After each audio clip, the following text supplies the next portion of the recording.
Good afternoon, everybody. We are back.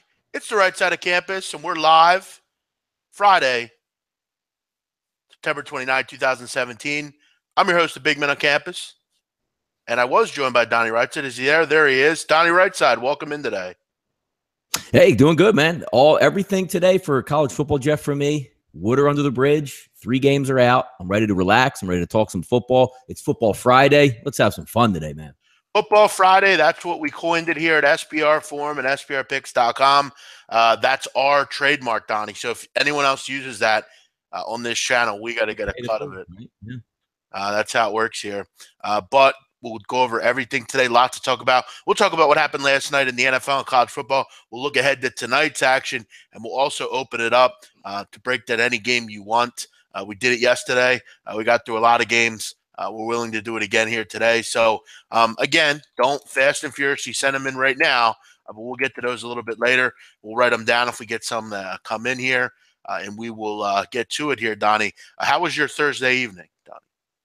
Good. I mean, I relaxed. I watched. There was 2. Say what you want about the football games. 2 bad football games. A nice rain delay in that one. The Packers just took them to the woodshed. The Chicago Bears, and it became evident. You watch some of these games that the Chicago Bears played. I don't actually know what the Pittsburgh Steelers were doing, actually losing a football game to the Chicago Bears, but Bears didn't even show up in a game which you thought they would, Jeff, because, Daniels banged up, 2 tackles banged up for the Packers. You thought they'd be able to hang around or come within the point spread at least to make it a football game. They were just jet rocked right from the beginning, and Donnie, even after the break. Donnie, you're never good at my transitions. What's up? I was hoping you would just tell me about what you had for dinner or what you did last night. No time for dinner. We got football. It's Football Friday. No time for dinner. No time for that. But again, we have to keep an hour going here, and I just wanted to make sure we got everyone in here before we went into the breakdowns because, as you know, Donnie, many people come in. They got to be on time, Jeff, for today. They got to be on time today. They got to be on time. Many aren't, and that's the problem. Donnie, before we get into the breakdowns, hit the like button, subscribe, let us know you're out there, say hello. If you're new, show yourself. Let us know what brought you here. Good to hear from all of you. Naeem25, what up, my man? Matthew, Dave, Susanna, Alex, Marco, Armin, Donnie Rightside's in here. Everyone in here, welcome in. We appreciate you. Donnie, yes, last night NFL was enjoyed by all. And again, I got to say with the NFL, there have been some horrible, what's the word I'm looking for? Primetime games. You had one game, which was L.A. and San Francisco was good. But other than that, if all the Sunday night games have been bad. Most of the Monday night games have been bad, and all the Thursday night games have been bad. Why? Why is that, Donnie? You can't play on these short weeks. You got to give them at least a bye week before ahead of time if you want to play them on Thursday night football. So. The Sunday night games have sucked also. None of them have been close. They've been boring. They've been lopsided. Yeah, I know. You didn't anticipate that from last week's game. You actually thought you were going to get a good football game out of that one, but Washington played like they were the 1984 Redskins. With Joe Gibbs at head coach. That was pretty impressive there on that. But last night, as you said, Donnie, a blowout victory for the Green Bay Packers. What did that number close at, Donnie? 7? I want to say 7. Yeah, I think it actually closed. Let me go back to yesterday's numbers here across the line. Let's see. 7, 7.5, half juice at Sportsbook, 7 bet online, 7.5 plus 100. So roughly 7 was the prevailing line last night. And, Aaron Rodgers wasn't, he didn't throw for 300 yards. He didn't have 7 touchdowns, but he did enough. 4 touchdowns. That's the big thing here. He only had 179 yards, but he really didn't need that many yards. They were just – the Bears just can't move the football. It surprised me to learn that Mike Glennon had 218 yards. It seems like he had every pass incompletion. Every pass was an incompletion. He was showing a lot of interceptions. Mike Glennon's bad, Donnie. Mike Glennon's really bad.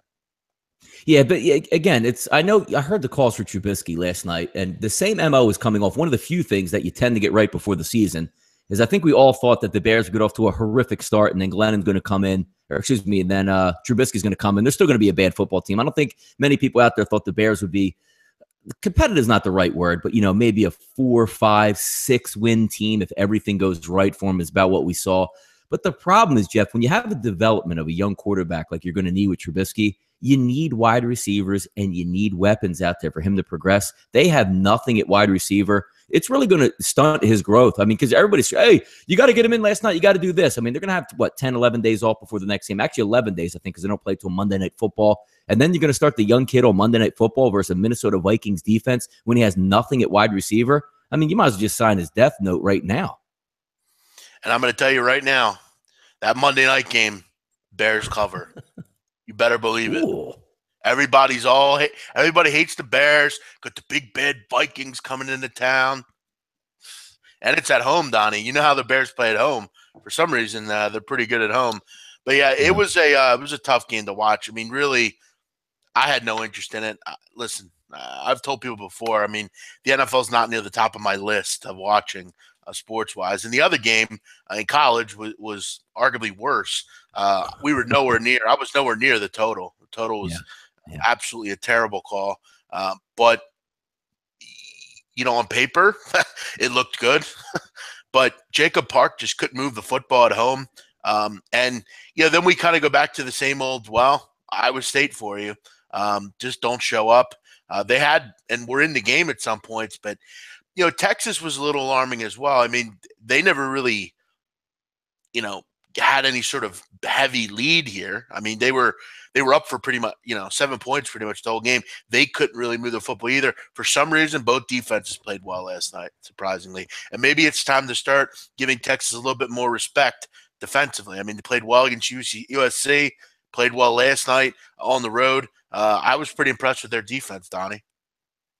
Yeah, I didn't watch too much of that football game. Obviously, we were hanging out in the chat for a while there with Gabe last night while the game was on, just going over, while both games were running simultaneously. Not a lot of fun in that football game. Again, it was the closing line, maybe 62, 61, somewhere in that range. You thought there would be points because both of these offenses tend to be able to move the football. Very sloppy game. You caught that little bit of a break when it was 14-7, when it looked like a deflection on a backward pass, which would have made it 14-14, but they overturned the call. And Texas really had control that whole game, Jeff. There was never any time where I thought Iowa State was actually the better football game or even had a chance to pull out the victory when you're watching that one. BMOC, you don't have a clear vision of the Vikes. They've smoked Tampa Bay, they'll smoke the Lions, and they'll smoke the Bears. Kevin, I'm not sure if I'm not sure if you know how the NFL works, but it doesn't usually work like that. But hey, keep betting on the Vikings. I'm sure every week they'll cover and be the best team in the league. Donnie, we know the NFL doesn't work like that, does it? Week to week in the NFL, correct, Jeff? Yes, correct. That's not how the NFL works. But hey, I mean, you are right with the Bucks notion. They did beat the Bucks. If the Bears get down 2 touchdowns or 10 points, are you going to trust Glennon? No, I don't trust. I wouldn't trust Glennon with them down 1 point. Yeah. I don't trust him in any circumstance. I mean, how about how that game goes off right away, Jeff? Green Bay scores the touchdown, right? You're like, all right, Bears, you need to settle in and play football. Glennon takes 17 seconds in the pocket on play action where they're trying to throw deep to what wide receiver they're throwing deep to, I have no idea. But he gets strip sack, fumble, and the game was over from right there. I mean, the Bears' only chance, Jeff, when we talked about it yesterday, was sustain the ball, run the football, see what you can do, get some pressure on Aaron Rodgers, and you go down right away, and it was a wrap. It was a wrap as soon as the game started. Yeah, and look, I mean, people are calling for Mike Glennon, or not Mike Glennon. People are calling for Mitch Trubisky for Mike Glennon. Okay, that makes sense. Like Donnie said, Monday night, throw him into the Wolves' den against Minnesota with no receivers.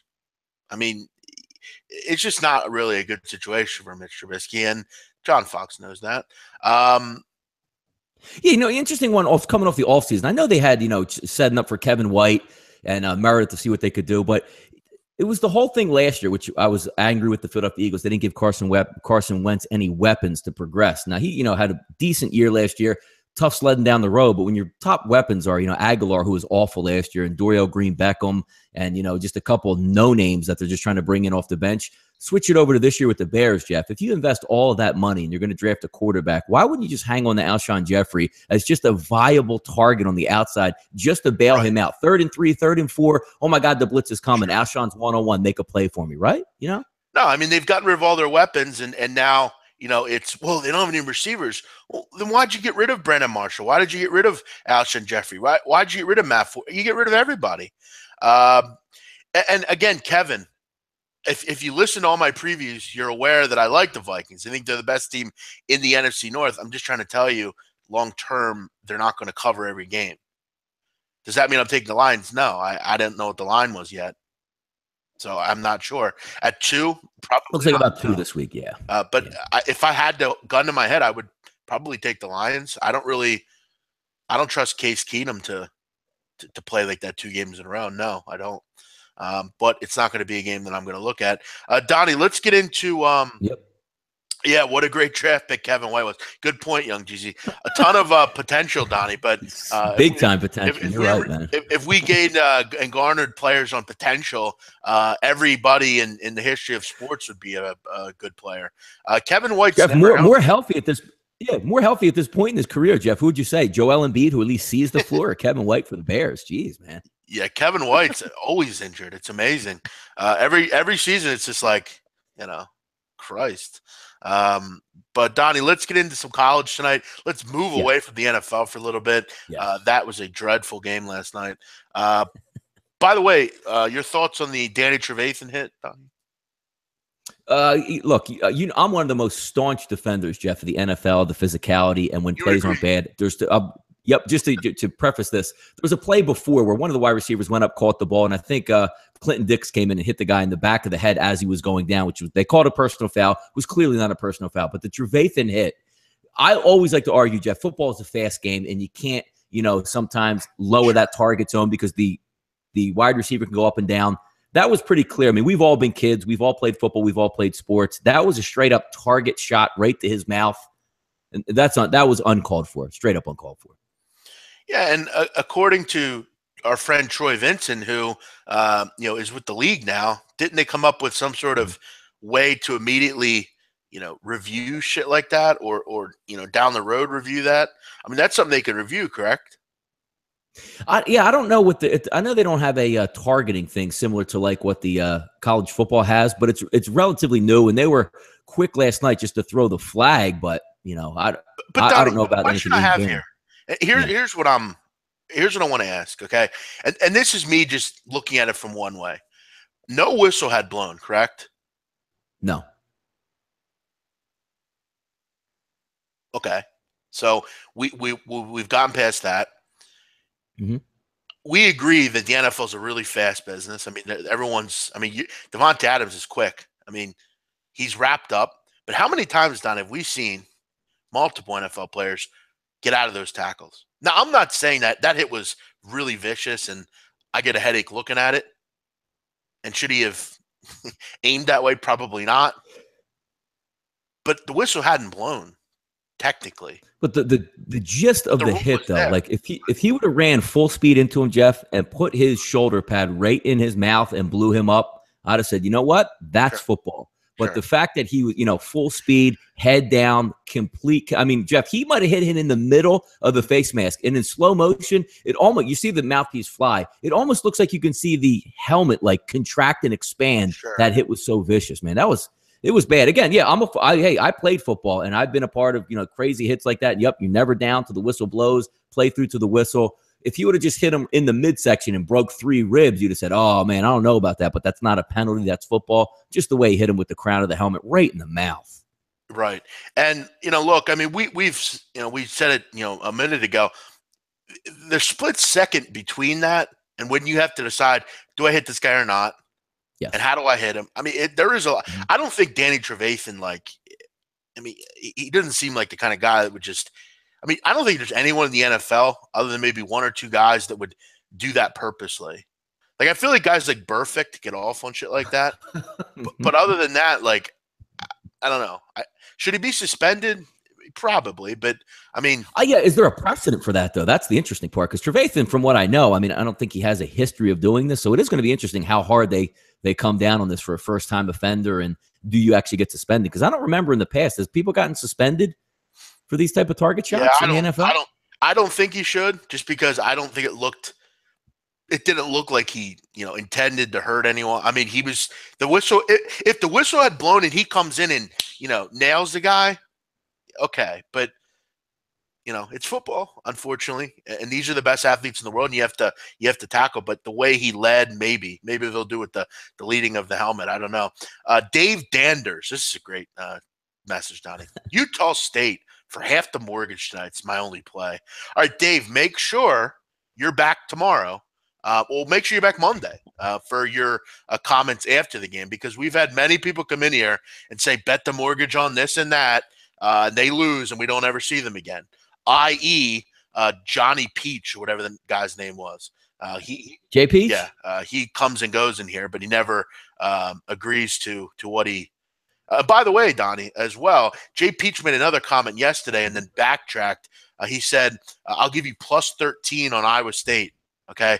Then backtracks and says 10, then goes to 7, then claims at the end of the show, he said he agrees on 13.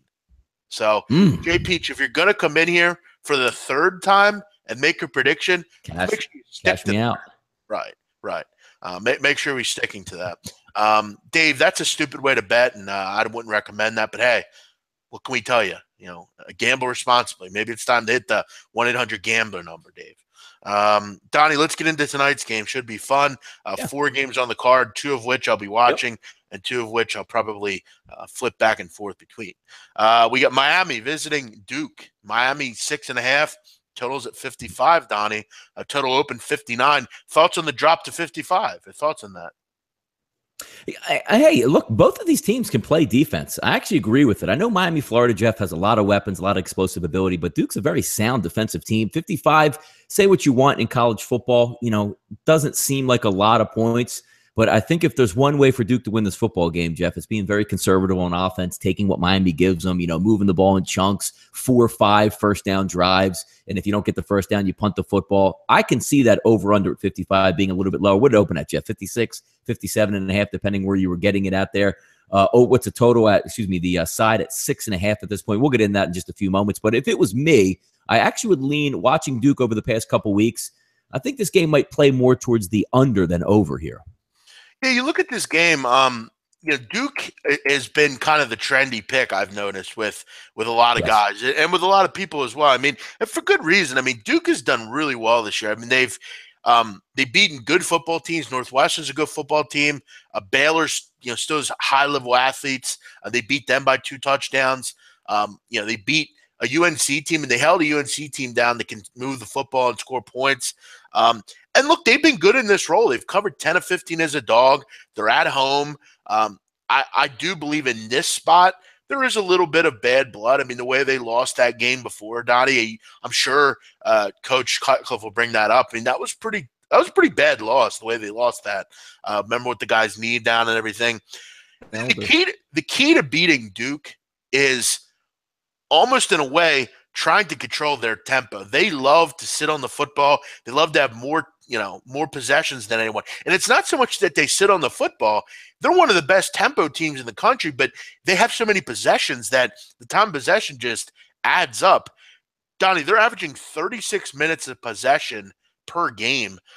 If Miami wants to win this game and cover this game, they're going to have to control tempo a little bit, be efficient, and get to the markers on third down, because Donnie, also Duke is the best team in the country on third down.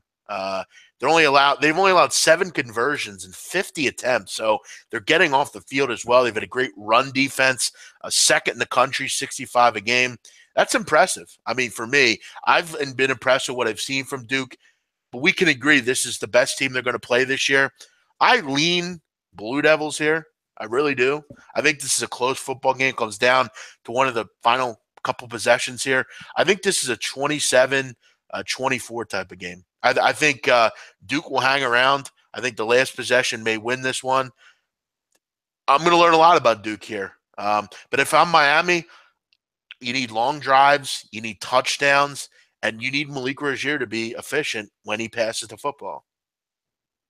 Yeah, I mean, looking overall at the game plan itself, I actually think if I were to play this game out in my mind, I actually think Duke would get the early lead in this one. I can see Miami being down, 7-0, maybe a 10-3 slot somewhere in that first or second quarter, and then trying to just impose their will. Mon Richards going to be back, the talented young wide receiver for Miami. Mark Walton, say what you want, Jeff. When you're running back and you're built on speed, shiftiness, power, and the ankle is even a little bit bulky, maybe those cuts aren't so sharp. Maybe, you're trying to brace for impact on a hit. Maybe you re-injure it or nick it in that first or second quarter there. He's a big part of the offense, obviously one of the better running backs in the country. It should be interesting how that falls out. Now, looking at the game overall, I mean, we're, about our, sides and what we lean on there. I would actually say, Jeff, in this football game, if it hits 7, I would take Duke. If it hits 6.5, I would lean Miami less. I mean, honestly, that's how close I see this game, because both me and you can agree we can probably build a pretty good case for both these football teams heading into this game, just depending on that 1.5 point swing there. Yeah, I will say this. I really don't ever do this. I can't say I've ever bought points. I feel like if I don't like the game at 7, but again, 7 is a big number in football. I hear you. Just because into overtime, that could be critical. Mm-hmm. But I just want to say that Duke, I think, is pretty good. I mean, they're well coached. And look, Miami, we just haven't seen very much from. I mean, we've seen them play Bethune-Cookman, but Bethune-Cookman is an HBCU in the MEAC. I mean, again, nothing wrong with that, but they're just not very good. And Toledo, I mean, Tony, you can agree, Toledo is good offensively, but you and I could score against them.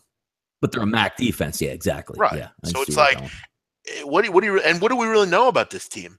I mean, I know that Mark Walton's good, but I think against this run defense, he's going to have to be really good. This is a good run defense. And Rozier, fundamentally sound run defense. Right. Yeah, go ahead, Jeff. And Rozier is a young quarterback. I'm just not sure.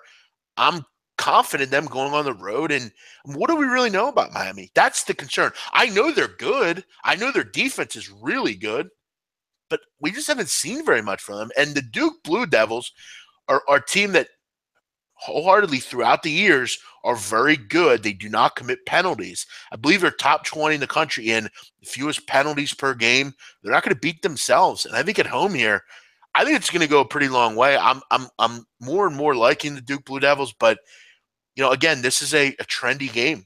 A lot of the games tonight are not that interesting. There's 2 of them. This is one of them. I'm more and more liking Duke. I just don't know about Miami. I'm not saying I don't think they're good. I need them to play well defensively here because they didn't play great against Toledo. Let's be real here. I like it too. It's a nice 7:00 start for us tonight, Jeff. I mean, soon I had the closing line. I'll get done a couple minutes before it. Pop my boys right on TV and see what happens there. It's gonna be fun. I'm excited for tonight's games. As far as Mark Richt being a fantastic coach, that's a little much. He's a good coach. I don't know about fantastic's a little bit of a stretch. You would agree with that, Donnie. Mark Richt's not a fantastic coach. I mean, he's done good things. Well, I mean, compared to the Randy Shannons and the Al Goldens of the world, I would say he's a fantastic coach. But in the line, like if you're kind of heading into a big football team, a big football game, Mark Richt's going to have you prepared. But it's not like saying he's going to have you in the game like, God damn it, how are we going to out scheme this guy? But Mark Richt is perfect for Miami. He's not Cutcliffe. I mean, which brings you back to the original point there. The one thing about Duke now, Jeff, it's not like Duke from. I know they won the ACC in 88 or 89 with Spurrier, with Dave Brown and all those guys. But this isn't your Duke team that fell on hard times. Like this Duke team doesn't come and play Miami here and be like, oh my God, I want to get an autograph after the game from the players. I mean, this is a good Duke football team coming in here that thinks they can win this. When I think of top 10 coaches, that would be good and elite. I don't think he's in that level. I don't, but I mean, again, I'm just one opinion. But again, what Donnie said is true. According to Randy Shannon and guys like that, he is a good coach. Yeah, sure. So I'm going to go with Duke. It's a lean of mine here. I'll take the bait here. I think this game comes down to the wire. We'll see how it goes. But I would agree Jeff, with Ace isn't in here to defend himself in the chat box. Tyler King says, yeah, you're not going into a hostile Duke environment here. And I would agree. I mean, you're not. I mean, Wallace Wade Stadium's not exactly, Death Valley or something like that. So, yeah, I would agree. Where this game is, the only thing that's going to matter is the fact that they have to travel. That's about it. Yeah. Again, and remember, Donnie's a Miami fan, and even he's a little. He puts his, and that's the thing for me when I see gamblers.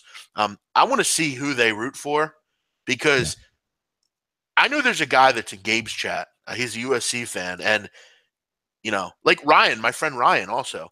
You can't say anything bad about Michigan. Like he won't say anything bad about Michigan. It doesn't matter if they're playing the New England Patriots. He would have something good to say about Michigan. And for me, I know you, Donnie, you're not one of those people. If Miami's in a bad spot, you're not gonna be like, well, They're going to be fine here, you know. Yeah, just like that blind faith. I mean, I'm not just, again, like, oh my God, Miami, we're going to slay Duke tonight. Have you seen Mark Walton run? You try to take it, don't get me wrong. I'm going to be rooting my ass off for Miami tonight, but this isn't one of those games where you just circle the wagons for Miami. I mean, Duke circles the wagons for this game. Miami's got to go up there. And again, you're asking Miami to win by basically double digits, 7 points, 10 points, 14. Can they win by that? Of course they can. But Duke's not coming in, Jeff, 2-2, like, ooh, tough loss to Baylor, or, oh, man, they almost beat UNC. No, they're 4-0. Like, they expect to win the football game. You got to love this guy, Paul Tenura. This is the year we beat Florida State. Okay. Who, Duke? Who are we talking about, Duke or Miami? We're talking about Miami. Well, so you beat Florida State we're this beating year. Florida State this year. I would hope. We're beating them. We're gonna plant the flag at midfield. I mean, NC State beat Florida State this year. Florida State's got nothing. Their quarterback's out. Donnie and Big Man, do you think services like Five Dimes purposely adjust lines with that? Of course they do. They're known for doing that. That's why they're no longer on my board for football season. When you hear me read now, it's Chris, Sportsbook, BetOnline, Greek. I'll even call out Bovada before that nonsense because me and Jeff are gamblers. We look for line movement, and that damn line comes up out of nowhere like 2 points off, and I'm like, oh, look at this. And I'm like, nope, that's Five Dimes. Yeah, I don't use their book anymore either. They shade lines. I actually use their book, but I don't read their lines because I don't care about that alt line. Stupid. I don't use their book anymore because of that and because Donnie, I've told you about what they did with my one of my cards. So, yeah, I don't use that anymore. Why is Duke getting 6.5 at home if they're killing at ATS? Shouldn't the line be lower? Is it because Miami's ranked? Miami's a good team. Yeah. Miami's a better team than Duke is. That's why. And the public perception, again, most people that don't know college football say, let me get this straight. Miami is less than 7 points versus Duke. Duke stinks. Well, you got to get into the numbers. Duke doesn't stink. They're 4-0. They're at home. It's still Duke football. Short week. You know, for the record, though, they have been, I mean, for the last several years, but under Cutcliffe, they're very good against the spread, Duke. Very good under the radar team. Covered 10 of 15 as a dog. Donnie, let's move on. Nebraska and Illinois. This one for me, short and sweet. I think Nebraska has some problems in this game, coming into this game for sure. They made a change at athletic director, so there's some problems in this sports program in general. How will that translate going on the road now? Their top running back, Trey Bryant's out, which is a big hit for them. And for me, Donnie, in this game, Bob Diaco and this defense have really no excuse. You have to play well against Illinois. Illinois is a poor offensive team. They have a culture identity at quarterback. They don't know who the quarterback is. They've been really poor offensively. For me, there's not much of an excuse. They struggled against, Arkansas State, struggled against Oregon, and have played pretty well the last couple games. So you got to continue to play well here. Illinois is a poor football team. If Tanner Lee does not turn the football over, which, again, over the last 3 games, he's turned it over 9 times, so that's easier said than done. For me, I lean Nebraska. I'm going to take them here even after everything I've said. I just think they're better than Illinois, but Nebraska's getting to that point where it's hard to back them anymore. I still think their defense will show up here and play in this game. Illinois doesn't and can't move the ball. It's time to put up or shut up for Tanner Lee in Nebraska, Donnie. I agree. I'm not a big fan of Nebraska. I didn't like the way they played at all this season. I mean, you're getting beat by NIU. You're scraping the bottom of the pan against Rutgers. And correct me if I'm wrong, Jeff, I think Janarian Grant didn't even play for Rutgers in the football game versus Nebraska. So you're at the bottom of the depths, and you can't just roll your helmet out here like it's Tommy Frazier and Lawrence Phillips at running back, and the good old days, Thunder Collins and the boys. I mean, and the top 5 defenses over and over and over with the black shirts. This isn't your Nebraska team anymore. But I mean, I do get it, Jeff. Illinois is not a really good football team, but until I see some, first of all, betting Nebraska right now would be completely off my board, and betting Nebraska on the road and laying points, I'm stay far away from that. Yeah, it's definitely not a game that will be on my card. But again, we're trying to go over every game here tonight. It's tough. Yeah. I mean, they have a lot of concerns right now with injuries and if their defense is even going to show up in this football game. By the way, guys, feel free to send in any games for Saturday or for Sunday that you want us to break down. NFL, give our opinion on college, whatever you want. BYU, Utah State, the Battle of Utah here, Donnie. Brigham Young comes into this game as an underdog. How about that? Before the season, you would have chalked this one up as an easy winner for the Cougars here. But You look at now a 2-point underdog, Donnie. The line's moving. People are liking the Utah State side here at home, and this is one of those spots that's always tough. Going into Utah State on a Friday night, especially against BYU, we know this holy war of type isn't. They don't like each other, these schools, and I think Matt Wells would love nothing more. They've had a tough season so far. This would be a big, big win no matter who's at quarterback for BYU. I had to laugh, Donnie, hearing Sataki's discussion of will Mangum play, and he said this week he said well, he's out of his he's off of his scooter. He had like a scooter, I guess he was using. Yeah, yep. Does that give you much confidence that he's going to play in this game? And if he does, how effective he's going to be? I mean, he needed a scooter until recently. I find it funny. Yeah, that it doesn't lead him to believe like he's in shape to play this football game and his timing is right. Yes. Yeah, amazing. But you look at BYU, they've covered 7 of 9 on the road. They've also won 16 of 19 against Utah State. But with Bo Hodge in there, I just don't find much. I don't have much interest in BYU. They have been pretty good defensively, but they've only scored 2 touchdowns against FBS opponents. For me, it's a pass. I actually almost lean Utah State here. I think Kent Myers will finally be able to do something on the big stage, but this is a tough one to bet on. I don't really see a reason to back either team. Someone's going to win this one, and I think it's going to get bad for BYU. They need Mangum in there because Hodge just isn't ready, Donnie, to lead a team. Yeah, it's just an interesting one. The battle of Utah, Utah probably and BYU, look at each other more as on equals here, where Utah State's just trying to fight for some scraps and saying, you know what, let's take down one of our big brothers. Utah State hasn't really, they fought some injuries there, quarterback position, running back. But if you look at their first 4 games, Jeff, get plastered 59-10, play a bad Idaho State team. They win easy 51-13.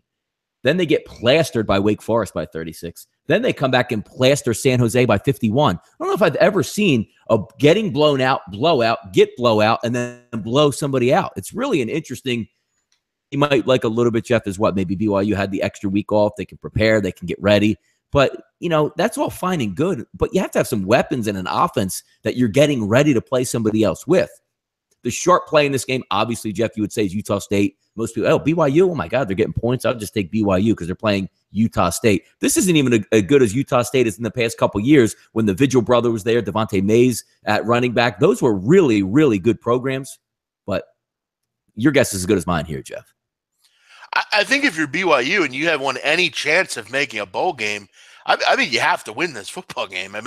They have some winnable games coming up, but you got to you got Boise, Mississippi State. I guess you look at their schedule, it's not too bad the rest of the year, but with the way they're playing and with Mangum's possibility of not playing, I don't think with Bo Hodge, I don't think any of these games are winnable with Bo Hodge quarterback. I just don't know that he's ready for this level, but yeah, we'll see. I didn't think they'd have any success early on. LSU, Utah, and Wisconsin, it's not surprising that they lose to those teams, but another team in BYU here is, what do you really have? For me, I'm passing. I don't have any opinion. So Nebraska, BYU, neither game I'm looking at. Chucky Keaton's gone, man.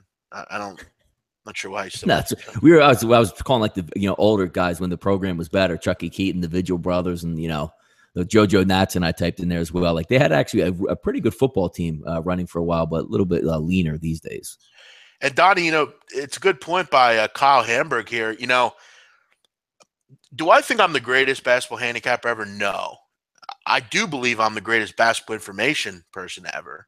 And I think that I am putting my info up against anyone. Donnie, you have to agree that our future on Duke is pretty damn Jeff, sharp. No? Jeff, people say your track record, though, is you never win futures. So do we expect to lose this one, too? I actually have won futures, and I put myself in – I'm not sure where that comes from because I put myself in position. I don't claim to win futures because I don't care about winning futures. I care about hedging and getting money when I bet futures. And that's just a stupid comment because I had Wisconsin the year with Kaminsky, and I hedged out for a great profit. But Duke at 10-1 is an absolutely beautiful price. And with all this stuff going on, and Jeff, what's the best part of that though? You contact me. Maybe we get this big time recruit, and I think if he doesn't, it's still a good bet either way. But you're looking at it's all about getting the best of the number. Put it in a couple hours ahead of time. Picks Duke, bang, goes from 10-1 down to what, Jeff? 4 or 5-1 was it, or less than that? It's down to 4 or 5-1 at this point. And yeah, exactly. I called Donnie and I said, "Look, I know they're going to take Marvin Bagley. True story. We better get this number in now because at 11 or 12 o'clock tonight, that number's gone." True story. And you look at now, Arizona's going to have trouble. I mean, Louisville, there's a lot of teams that are going to be affected by this whole thing. Yep. So we'll see how it goes. But, Donnie, let's get through the last one, and then we'll run through some games here. The big one, USC, Washington State. USC 5.5, total 60.5. And this is going to be a fun game, but you look at some of the injury concerns here. Burnett is in for USC. How healthy is he is the question, but I think he's going to be good to go. And Washington State, or not Washington State, Ronald Jones here, before we get into Washington State, Ronald Jones said he's going to try to play. What does that mean? That means that means I'm suited up. I would never miss this football game, and I'm going to take one carry on the turf. I'm going to cut left. Yo, coach, I can't go, man. I can't go. Yeah, that's concerning for me. If I'm a fan of USC, I'm going to think that I'm going to see a lot of Stephen Carr tonight. That's what I think. Because when you see a kid say that seems to me I'm rushing back and I'm going to booby miles at coach, and I'm going to try to go in there and play, and I can't cut or do anything, and I'm not going to be much of a help anyway. I'm only going to hurt my football team. Jeff, he's going to be yelling on the sideline, if you want to win, put booby in. Yes, probably. But Clay Helton, that's where coaching comes in and says, "Hey, look, we can do this. I mean, you can't hurt yourself long term here, kid." I'm 28, sir. I just turned 28. If you want proof of that, I can gladly show you. But yes, normally people think I'm older, which I don't know. Because you know too much, Jeff. You know too much, man. That's why. I guess I'm just too smart. Yeah, but look, I mean, Washington State, we know as an underdog, very good, 9-3 over the last 12. We know I think Mike Leach is obsessed with this game. Like, I think he dreams about this game and the grandeur of beating mighty USC in Pullman in front of the faithful there. Luke Falk, though, Donnie's been very good. The concern I have, their offensive line has struggled at times this year. 17 sacks they've given up. That's a lot. And for me, against USC defensive line that we know has athletes, that's concerning. But Luke Falk's going to get rid of the ball quickly, 77% completion percentage. This is a really tough game to call. At 5.5, I got to tell you, Donnie, I love Washington State, but I just can't call it. I think Darnold is destined for one of those epic performances, where he goes into a place and really how Lamar Jackson put up 7 touchdowns or so? Yes. Yeah. I feel like he goes in and do something like that here. Limited weapons, some people are out, and he goes in and just puts the team on his back, and they win, 38-31, or something. That's the concern I have here. I'm going to watch this game. That's my last point here. I hate to do this because many know I'm really adamant on making my point known and what I'm doing. Yeah. Listen, Donnie, not for nothing, I kind of want to go over here. It's going lower. You got 59.5 at Bet Online right now. I definitely feel like this game will turn into a bit of a shootout. I really do, because, I don't think USC's been quite tested yet through the air. Texas struggled to do that. Western Michigan ran a ton. And Stanford, they had questionable quarterback play. This is their first big test against a really elite quarterback. I think Luke Falk's an elite quarterback. The guy's just really good in the pocket. And I think Washington State, do I believe that they're the best pass offense in the Big 12? No. So I think Darnold's going to do some good things there. Leaning over here. That's where I'm going to go, 60.5. Yeah, Chris Woodson, Washington State defense is atrocious. Okay, well, I guess so for you, Chris, leading the Pac-12 is not good enough, I guess. I guess you want them to lead the country. Atrocious is a dumb word. That doesn't make any sense. No, they're much better. They're much better now. I mean, Washington State, anytime you think of Mike Leach's offense or defenses, you always think they have a bad defense. Texas Tech, first couple years at Washington State, they weren't very good, but they've actually made steady improvements over there on the defensive side. So, yeah. Yeah, no, I agree. That's my I thing. do. I will say this though. I don't know that I trust them in a game like this. Maybe is the better comment. And people will mention, who have they played? And you'd be right. I mean, but they play on their schedule, and that's how it goes. I thought it was a great win by them to come back in that Boise State game. I know they went down, but they also had to come back in that game and enforce overtime and end up winning the game. So. Yeah.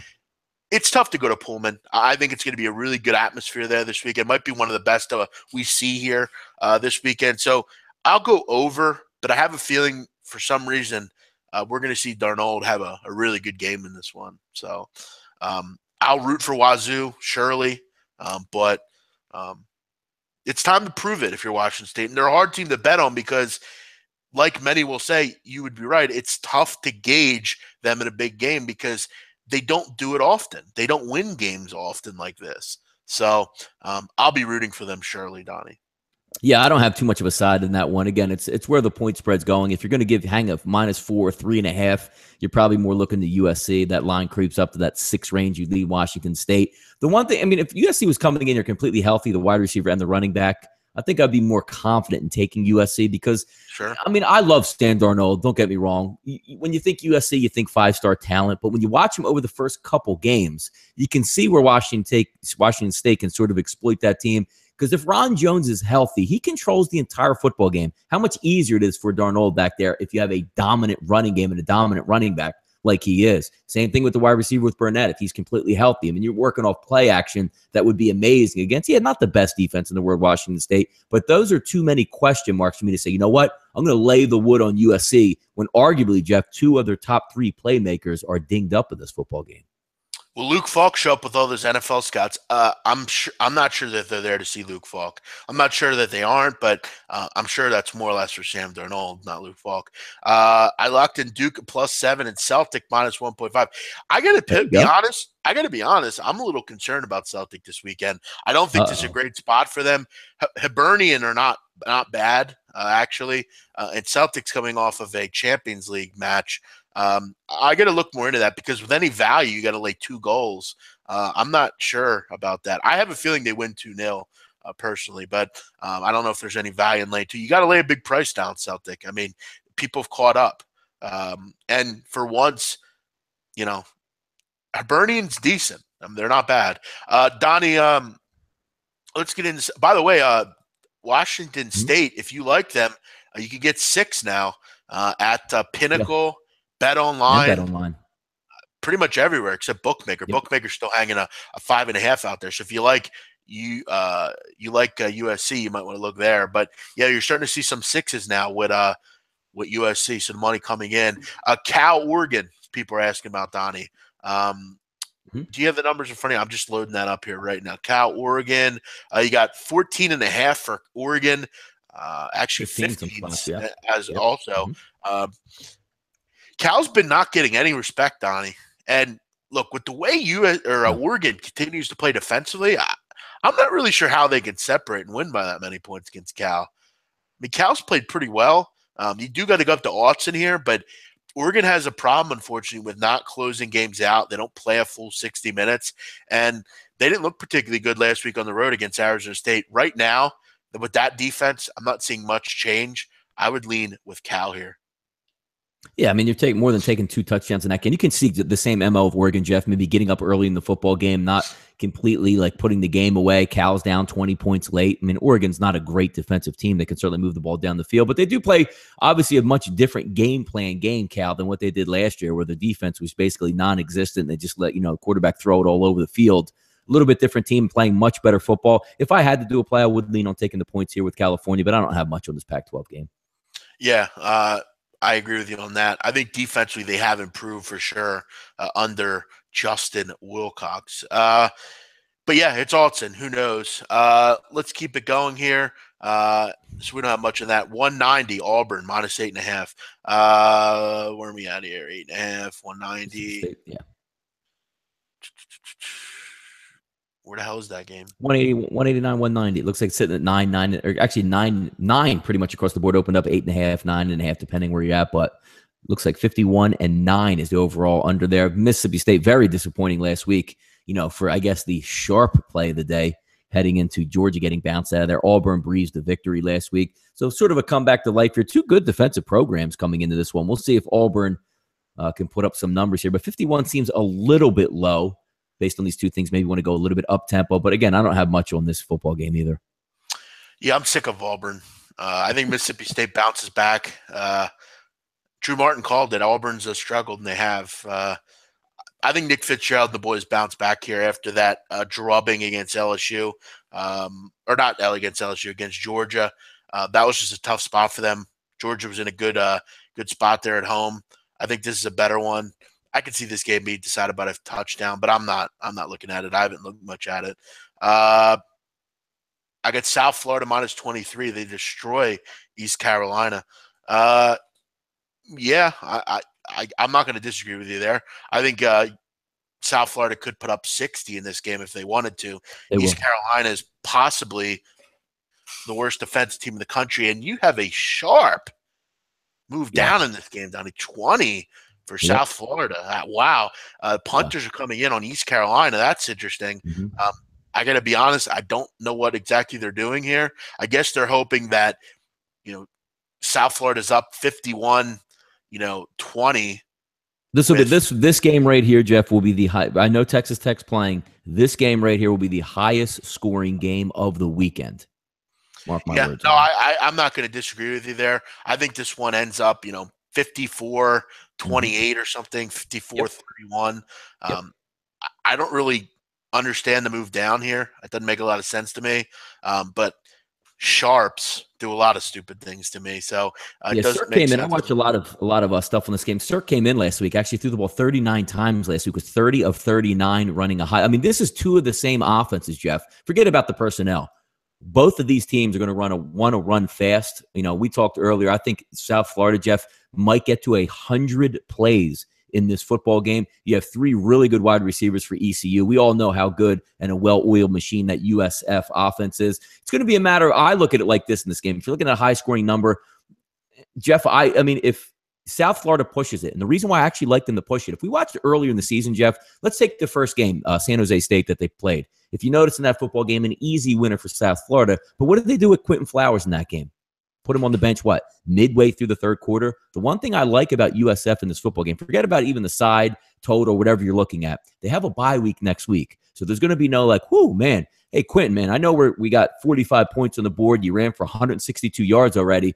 But on deck sitting next week is Houston or, a Memphis or something like that that's going to be waiting there. They do have a bye week. So the issue of we need to get players rested up, let's not get banged up, they will be on a bye week. So I think they press this from first, opening kickoff all the way through. Do not be surprised, regardless of what you like in the side or total, that USF, Jeff, does not hit 55-plus points in this football game.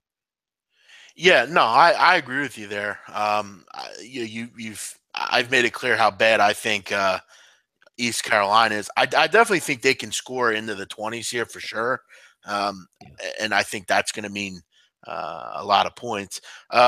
Donnie, Texas Tech, Oak State, an interesting game here. Highest football total since 2011 as far as at the books, 85-ish. It opened. It's up to where are we at now? Donnie, you have that in front of you? What game we're looking at? I'm sorry. What game? Texas Tech. Texas Tech, where are you? Okay, guys, when you're setting games, include the rotation number, please. I mean, I spend 8,000 time looking for these games as opposed to I don't know exactly what numbers they are. Texas Tech. Christ almighty. Through here and find it.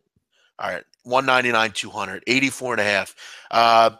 For the record, last 6 games, as far as highest total games, 5 have went over 90 points. So you're going to have high totals here. They're high for a reason. I would look over and nothing but over here. Doing some research here, I don't see how there's not a lot of points in this game. I don't see how this isn't 48, 51-48 or something like that. You think that South Florida might be the highest scoring game? I think this one may be. I just don't see any situation where there are any stops here. Both teams just rope the ball through the air. Texas Tech, that's all they do. Oklahoma State, they occasionally run the football, but it's not much. I think we see a very high tempo, tons of touchdowns here. I think at halftime this game's like 35-30, 31 or something, and I think they coast. I mean, when the totals are high like this, generally they go over. I mean, you look at the last 6 games where there was a total in the 80s. 104, 93, 92, 101, 125, and then 65. So, there's been a ton of You high know what I like scoring about games. these games, Jeff? Watching the Texas Techs of the world play, they throw the ball so many times. How many times over the years have you seen Texas Tech's quarterbacks, Jeff? They stand flat-footed back in the pocket because the Just rote. pass rushers rush so much the entire game. They just don't even have anything left by the third quarter, and it's just like, I'm just going to wait here until a wide receiver gets open, and we're going to move the football. Yeah, I mean, you look at these teams. I mean, 5th for Oklahoma State in pass offense at 427. I'm sorry, 405, and then Texas Tech 438 a game. I mean, there's going to be 1,000 yards of offense this game. Yeah, I mean, definitely. These teams are quick. How many times have we seen a touchdown under 1 or 2 minutes for Oak State? Yeah, right off the bat, 13:59 to go in the first quarter, 7-0. Yeah. And as far as people are like, well, this total will be low, it'll be 17-14. I mean, not usually. It's not ever what happens normally. They usually always go over. So we'll see. But, the proof is in the pudding in some of these numbers. But I do believe, Donnie, concerningly, covers didn't put them up in order. The highest total we've seen, people have asked, but the highest total we've seen was October 21st of 16. There was a 90-point total. Yep. Cal, Oregon. So yes, there has been higher totals. Yeah. That game did not go over, did it? If I remember correctly. It did. 101 points. Wow. So yeah, normally these games go over. And again, if you here's another one. This one back to September 29th of 2012, 84-point total between West Virginia and Baylor. 133 points they scored. Jesus Christ. 49-point difference. So, yeah, you're better off normally just laying it. I'm going to be watching this game. I'm excited for it. I'm looking forward to seeing how it goes. Oklahoma State was a huge letdown last week. Yeah, definitely were. I think we all would agree with that. But, yeah, over for me in this one. Donnie, do we have other games? Rice Pitt, any thoughts? It's interesting. I had that on my board all week. I was trying to find some games where you just have some really bad football teams to see how they match up the following week. You did get a little bit of information here back. Rice is going to get their starting quarterback for this game. It did peak at around like 21 and a half in the favor of Pittsburgh, but it's actually down at Chris at 18. And looking at this game overall, Jeff, I know how bad Rice is a football team, and I was trying to build a case, and it doesn't even matter, Jeff, it seems like how bad Rice is. I don't know if Pitt can blow anybody out at this point. I mean, if you look at their games, look at their schedule, look at the way they play football, Rice has an okay defense. And this isn't last year's Pitt team that's going to go up and down the field with Peterman. I don't know what you're going to get. I tried to honestly build a case for Pittsburgh to win by 3 touchdowns or more in this one. Now that the starting quarterback's back for Rice, I completely backed off of the game, and I don't really have any play either way, but I can't fathom taking Pitt at this point 3 touchdowns in this game anymore. Yeah, and I mean, this is where Narduzzi needs to wake up. I mean, Max Brown isn't very good. I mean, He wasn't good at USC. He's not good at Pitt. Go to Ben DiNucci. I don't understand. He looked decent in mop-up time against Oklahoma State. He was moving the ball, at least. For me, it's a pass because I don't trust Pitt's defense. I don't want to bet on Rice either. So at this one, I would pass. 187, 188. That's an interesting game. Middle Tennessee State against Florida Atlantic. John Urzua, I thought, has been showed improvement at Middle Tennessee State quarterback. Brent Stockstill's not playing in this game. He's not going to play for a while. The key in this one is this Richie James plays. That's the key. And from what I understand, he will play in this game. So if Richie James is in there, I think Middle Tennessee State, for me, would be the play. I'm not interested in Florida Atlantic. I've made that clear. I think the fact that they're laying points to anyone is a little bit of a laugh. They're just not any good. I mean, I don't know how else to say that. Defensively, they have major trouble. And Middle Tennessee State has improved defensively. You're seeing a lot less low score, which is surprising, Donnie, because we know MTSU is a high-level offensive team, usually a lot of points in their games. I like Middle Tennessee here. I think a lot of people will be turned off with no stock still, but Urzua has improved. Yeah, I'm actually leaning the other way in this one. Florida Atlantic middle linebacker should be back for FAU in this one. Their starting tailback should be back. So they have three legitimate tailbacks on FAU. And again, it's hard because you're right about that. Richie James is a big injury coming back. Obviously, we know Stockstill is not going to play in this football game. Looking at the games overall, Middle Tennessee State has played much better on defense this year than I thought they would. Obviously, the big disappointment is that offense was when Stockstill's running it and they're completely healthy. He's a machine moving up and down the field. I don't see that anymore. I actually think Florida Atlantic's in a pretty good spot in this football game to take the victory down. What's the line looking at? Maybe 3 right now. If it's a little bit less, obviously like it more. But I'm actually leaning FAU. Tried to build a case throughout the week, and it just missed my card. But I was trying to get on FAU on this one. For what? I just think it's a good spot there. I mean, they haven't had very many breaks last week. Their offense looked really good last week, but they couldn't stop Buffalo when, at all intents and purposes, when it mattered. And again, Middle Tennessee State's going on the road, and I don't see Middle Tennessee State versus anybody putting up 30-plus points with the way their offense has been kicking this year. And I just think FAU can get some talent together at home. Middle linebacker, again, that's a big loss last week. Their best defensive player, he should be back. Their best running back, he should be back. I think they could put up some points here, but I'm just not so. It's more of a play against Middle Tennessee State without their weapons.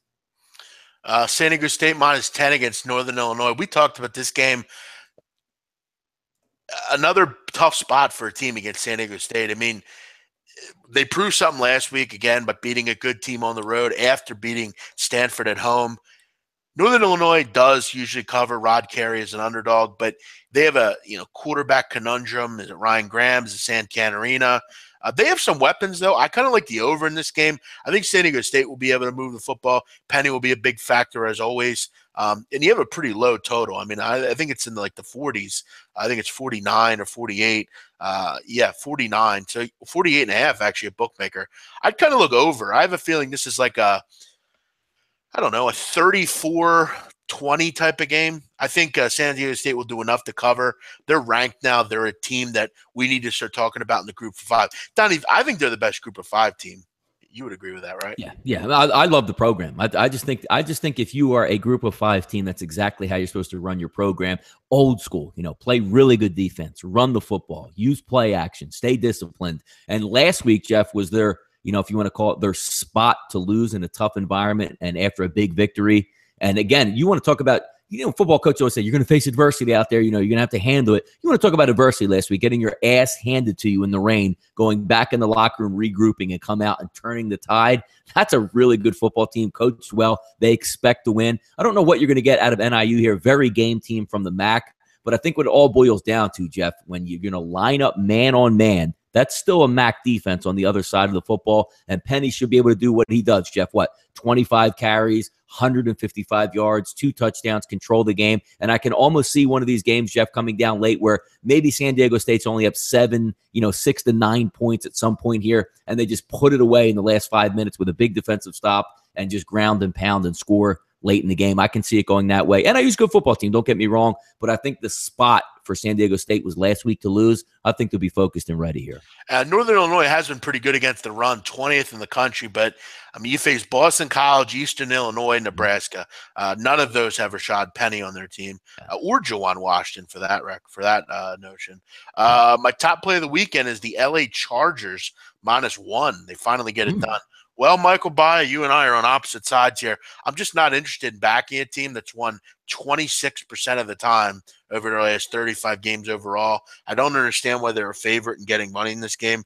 They have no home field advantage. They're one of the worst rush defenses in the country or in the NFL. And I think Doug is really going to commit to the run this week with Blunt, with Smallwood. And Carson, look, has made some mistakes, but I just don't think that the Chargers, I don't ever trust them winning a game. They just don't win very often.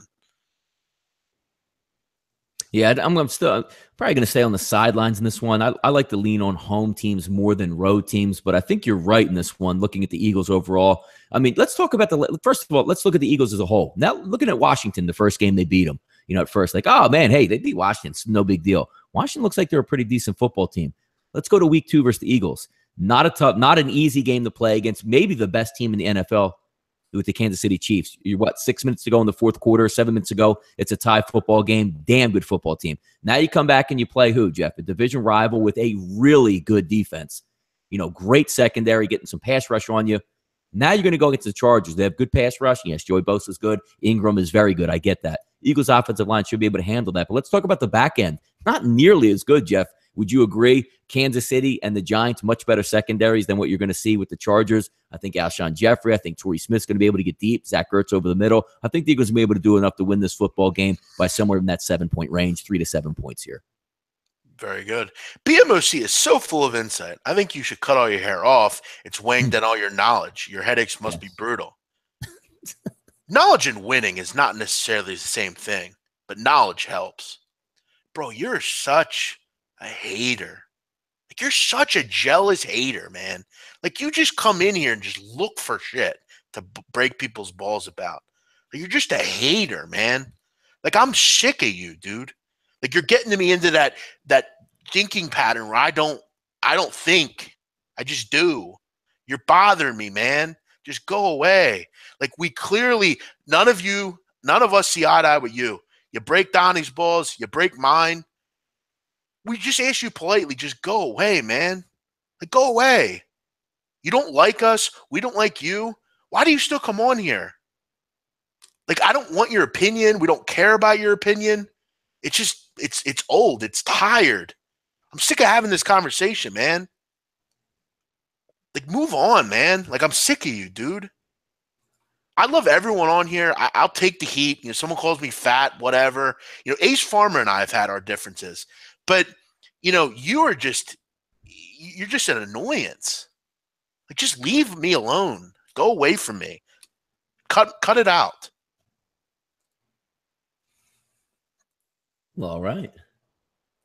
I mean, I didn't call him any names. I just asked him to leave me alone. No, he said something nice, and you were so salty that it wasn't about you, and no one cares about your opinion, that you found the need to include your opinion.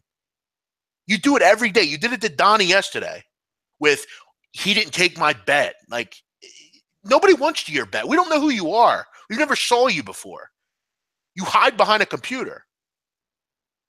So, no, he's not going to accept your bet, and he doesn't ever want to accept your bet. So stop talking about it. Of course he is. I know that, but it's bothering me. I'm sick of him coming in here and annoying me. It's just old. It's tired. He just looks for arguments and fights. You do care because you ask about it every day. You always say you don't care about shit, yet you come in here every day and bust our balls. Go out and be a lawyer, whatever the fuck it is you do. You know, because I got to tell you, if you were my lawyer, it'd bother me a little bit. How about we debate right now? I'll send you the link right now. Right now. You send me your email right now. I will send you the link. Right now. Right now. Not on another show. Right here, right now. You call in here right now.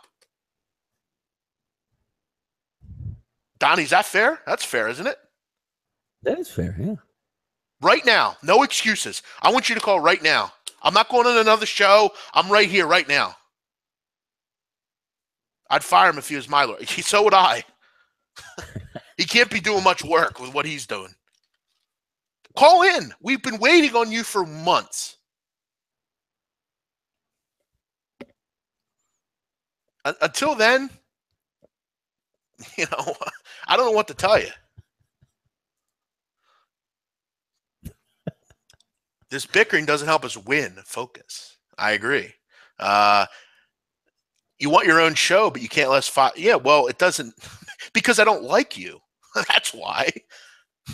I just put you in a body bag every time we argue. So, you know, is this a phone-in show? For you, Patrick, maybe someday. We used to have a phone-in show, and it was fun. You remember that, Donnie? We would take calls. Mm-hmm. It was fun. Mm-hmm. So, yeah, we'll let's move on. Let's do one or two more, and then we'll wrap it up. Vatek, Donnie. Yeah, go ahead. This should be a great atmosphere down in Blacksburg. One of the games, Jeff, I don't think I'm going to be wagering on this football game personally or even giving that out, but it's the game I actually really want to sit down and watch because I think it's going to be a good one. No, it is going to be a good one. But I still think, you know, the defensively, they're great in Clemson. I mean, this is a really tough spot for Josh Jackson, young kid, big game here on the road. facing East Carolina and Old Dominion, I don't think we're going to prepare you for this game. Numbers high, though. I mean, I could see this game decided by a touchdown, Donnie.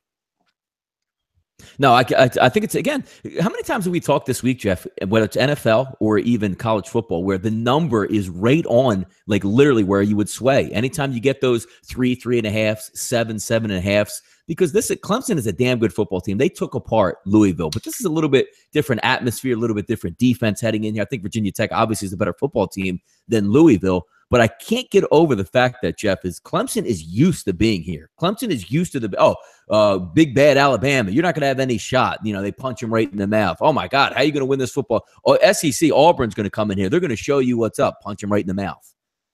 I don't know how much – I think that it's going to come down to, Bryant and how much he's going to be able to move that offense with Clemson. I love Bud Foster, and I love – like, they have almost like the perfect storm, Jeff, as a head coach and a defensive coordinator to handle this type of Clemson team. But until I see somebody handle Clemson in this spot, it's hard to go against them because you're right, Jeff. That front four from Clemson makes a lot of offenses look really pedestrian out there. No, I agree with you totally. Big man needs a water, ice, and a joint. I'm good. I'm fucking good, bro. Someday I'll see him in life. He'll have to come at me sometime. He can say it in my face in person. Jeff, he said he's from Pennsylvania. That's the point here. This guy says he's from media. He lives in media. I could be in media in 30 minutes.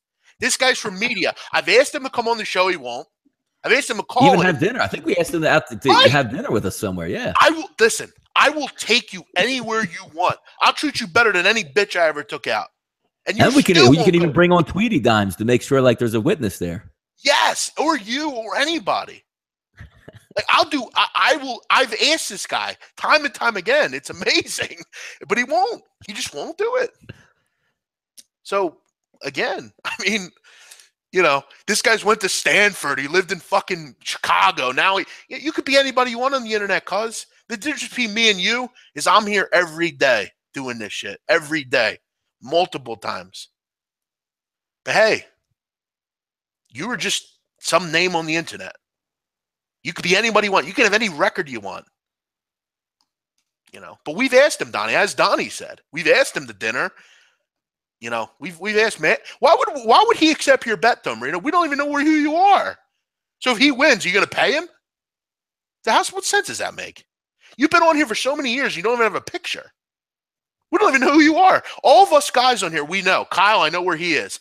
I know Armin. I know we've seen all these guys we've seen their pictures, Donnie. We've met them. He won a free trip to Costa Rica, and he didn't go. Even after he knew I wasn't going. But I bet you this, he definitely won't be there next time. I guarantee that because he knows I'll be there, and he won't be there. I'll be there. So. Again, Domerini, you're about half an hour from me. So anytime you want to talk over dinner, I'm in. I'm all in. I'd love to hear your points. Donnie, Jeff, it's Friday. The reason why we get so excited, it's Friday football. That's why the chat box is lined up. Jeff, you're feisty. You got plays out there. You got people back, and you got money on the streets right now. It's feisty for us. I like it. It's Feisty Friday, Donnie. That's what they call it. Feisty Football Friday. EJ1 mic. Hey, everybody, it's going to be Gabe. I'm going to come on the closing line with Donnie Rightside, 6 p.m. Eastern Standard Time. There you go. Can we have Gabe on the closing line one of these nights, Jeff? Can we join him? Wait, he's on today? No, I don't think he is. I was just saying that. How it's so funny. Or this. Ready for this one? Let's do the closing line. And we're going live. It's the BMOC. Drew Martin here, the closing line. BMOC, how's it going today? No, he goes, it's the BMOC Bad Buffet. Is you watching? We got the big man right now. Zach's probably in the background going, God damn it, they're going after guys again. Damn it. We got the big man on campus stepping up and in tonight. All right, here comes one more for Friday. Ready? Welcome into the show. It's an interesting one. Football. Teddy. We're going to get after this game tonight. Chicago Bears, Green Bay Packers. Big bets, big losses, bad for the books. Talk about it. I love it. Bad beats, bad for the books. Get out of here. I mean, it's a big man on campus. He loves to work. He's here with me tonight. I'm going to have Ed Fang on a little bit later. Hang with us here. Twisted Tuesdays, Wicked Wednesdays. You're out of here. You're gone. Get out of here. Ready? And he does what here you go. Ready? You ready, Jeff? Hey, you in the chat box right there. Get out. Oh, shit. He was. See, this is the real SPL. Yes, get right up in there. Yeah. Oh, my God. You got to be kidding me out there. Come on. Good. So good. You're gone. What is ripping? Yes, good one, Colin. There you go. What's is ripping? What is ripping? Everybody down on 5th Street. What is good? I'm here with my man, Donnie Rightside. We're going to talk some NFL football tonight on the show. Let's hear Ian I love Cameron. it. This is Ian Cameron. great. I'm telling you. We're watching on the back end right now. Like, what do they cut these guys off? Cut them off. Do Ian Cameron. Come on. It's too hard to do Ian Cameron because he's too, like, his delivery, I'd have to say a lot of stuff for you to make sense to it there. But, yeah, he's a tough one now. How you doing? Drew's very easy to do. Paulie's easy to do. You know, Teddy's probably a tougher one to do. You know what? I'm going to have to come up with, now Teddy comes on the show, I'm going to have to do a couple good Teddys for you there in the next couple of weeks. But, yeah, we nail those ones there. I mean, Gabe is easy. Drew is so easy to do. I mean, it's a lot of fun. I guess we got to come up with, like, a Pete, too, as well. Donnie Rightside, what do you think of this here, Donnie Rightside? Jeff from BMOCwins.com. How you doing today? Donnie, yeah, I mean, I could easily see the ball go over to 8.5. I mean, if we're going to slide over to 8.5, big man, what do you think about thinking? That's very good, big man. I'm going to think about 9.5. I don't know if we're going to make it low-hanging fruit. Maybe you can make it low-hanging fruit. I think I'm going to give this a play. Should I give this a play? Matt, should I give this as a play here today? I'm going to give it as a play. I'm not sure I want to give it a play, but we might give it as a play. Marty Ice, what do you think? There you go. Now, Peter's a tough one to do because he's so, he's an interesting, the way he talks is interesting. See, now Teddy's an easy one to do when he closes out. Say, like, here we go. We'll pick a game out. Miami of Ohio, Notre Dame. It should be an easy one. But if they get the cover, Paulie, they'll win the football game. Something like that. Donnie Rightside. Oh, man, this is good. Do Joe Duffy. I actually can do Joe Duffy. He's hard to do, though. Yeah, you can probably do a better Joe Duffy than me. This is Joe Duffy. I don't have his word cadence down there. That's the thing, like his words. This is Joe Duffy from OffshoreInsiders.com. 3-1 last week on Wise Guy Plays over at OffshoreInsiders.com. Been here since the Score Phone days. We go all the way back. We got the great forensic handicapper High Cotton over at OffshoreInsiders.com.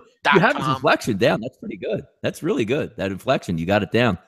We're going to be doing a over on Facebook Live here with Offshore Insiders. We got the tailgate party at 10 o'clock over at OffshoreInsiders.com. Yes, that's exactly. You have his inflection. That's impressive because he's a tough one to peg there. Dude, Jimmy, LOL. That's a tough one. Yeah, I'm not on with him enough. Like I know, like Paulie's easy to do, Teddy's easy to do, Gabe's really easy to do, and it's fun to do that. But this is kind of funny to end up on a Friday football show. How about Zach Jones? Can you do him? Hey, not yet. This is Zach Jones. Hey guys, how you doing today? We got big things going over on at SBR. I gotta head out in the waves and catch a hang 10. Or how about this one? Who's this one? Guys, if you like the channel, give us a read. It's Natalie Rydstrom here. We're coming to you live from the Bet Box, guys. The big man on campus here. He's going to be giving a lot of stuff out there. I see Donnie Rightside in the chat box. Hello, Donnie. That ain't right, Donnie. She's having a kid right now, man. Come on. That's why I don't. Is anybody watching? Shout out to the great Donnie or Natalie Rydstrom. She is having she's in the process of having a child. So we congratulate. Natalie's a great person. Yes. One of my favorites. Mm-hmm. Does a great job with all the soccer coverage. I'm actually hosting a couple videos next week, Donnie, with the World Cup qualifier. So that'll be fun. Looking forward to that. Do Jimmy the bag. I'm going to try to attempt this. It'll be tough, but it's hard to do Jimmy. Yeah. I'll do the background for you. What up, cappers, gamblers, punters? Okay, do the All right, ready, I'll go. Do that. What up, cappers, gamblers, punters? What up, salutes? What up, mama? It's baseball day and it's time to make some cash. We're heading down to Costa Rica here in a couple minutes. We're heading to the Hotel Del Rey. And I'm ready to get that cash. Flutes. What up, mama? Oh man, Jimmy's a good dude. He's a funny guy, man. Comedian. we only And kid again, on him because we care. we want to make people aware. We're just having fun here. We're just doing the whole, what is it called? The impressions, Donnie. Yes, Jeff, we've been on so long. I've done so many shows with so many different people in here that you tend to you see the videos we're on video more than anybody. You see that stuff. Hey, welcome to Sports. We invented Insight today. Hey. All right, Jeff, I think we had enough for today. Yes. No, fun stuff, man. See, I told you the bosses would eventually get in here on us. Yes. This is fun, man. Teddy, bad beats, bad books. What's bad for the books today? Let's get right to the card here. Put that graphic up there. It said yesterday, second and third down plays were not good enough. Teddy, what do you think? I spoke with Brent over at the South Point. Let's go to Brent. Yeah, Paulie, I remember back in 1964, I met the great Bernie Kosar. He was a young man at that point, but I knew someday he'd be a high-level quarterback in this business, and then he'd go bankrupt and be on broke on 30 for 30. But then I remember I smelled Magic Johnson walk into the room, and it was epic. I knew always I'd have these stories to tell all of you on VSiN Action Network. That wasn't a good one, but I'm just... All right, Teddy, we're going to take a quick break here. I'm going to remind you that this is sponsored by betonline.ag. Some of the earliest wagers and lines opening up. Yes. Do an impression of me. Can you do that? No, it's too hard. It wouldn't be funny since you're right there and we're going head to head. You know what I mean? Yeah, you could do your own impression right in front of it. It'd be better if you weren't on that. But yeah, we could go all day on this stuff. This is hilarious. My God. Just do it. Steve Stevens. Wow. Yeah, what's good, everybody? I just smoked a blunt. I got Jordan, my security here, to carry me out in a stretcher if I get too fucked up. We got a big $100 million play today over here at Vegas, whatever insiders we call ourselves. I got Skipper here on the phones, hitting them hard and heavy. We got Fondo over there doing his work. Where the hell's Kelly at? I need a blowjob. Joe Gavassi. I can definitely maybe do that one. That might be a good one. Last one we'll do. Joe Gavassi. Go ahead. It's you, me, and the Lone Ranger taking Buffalo plus the 7. We got Heidelicious Rock and Cheetah Leggins. Me, you, and the Lone Ranger on Navy plus the points. All right, yeah. Slow down the flexion there, you know. No one knows if you're doing VSiN right or wrong. I can't stay awake long enough listening to that stuff or know the voices. That's not right, man. That's not right. All right, guys. That was fun. Fun time's over, though. Yep. We must go. That was fun. We must win bets now, Jeff. Jeff, now we must win bets. The games are over. Correct. It's time to put up or shut up. Knowledge is only temporary in this business. It's all about wins. Donnie, tonight, tough card. I think we can agree with that. A lot of tough. Yeah, no, I'm going to enjoy these games. I'm excited. I got the closing line. And the minute I press, stop broadcast, I'm going to get some Miami Hurricane football in a meaningful game. So I'm excited for tonight. Let's have some fun. We need some Ross Benjamin. That's a tough one. I can't even do that one, honestly. Jeff, we should do one of these days. I guess it would be for like Halloween or something like that. We should just take over Sportsbit and just do Teddy and Paulie as we're doing the Sportsbit live. That would be yes. You're gone. Yeah, that's the "you're gone" thing. We need a T-shirt. Get the fuck out of here, fuckhead. Somebody at Zach Jones needs to make it happen with just a T-shirt that says "you're gone" on it. Would be hilarious. And I always love how he goes, "Get the fuck out of here, fuckhead." By the way, speaking of Gabe Morency, I'll be on tonight. We're going deep into the night. Me and Gabe doing. You can do a Ross Benjamin. I'd like to hear that someday. That would be funny. How about a Mike Brenner? Can you do a Mike Brenner, Donnie? I think we can all do a Mike Brenner in some form or fashion.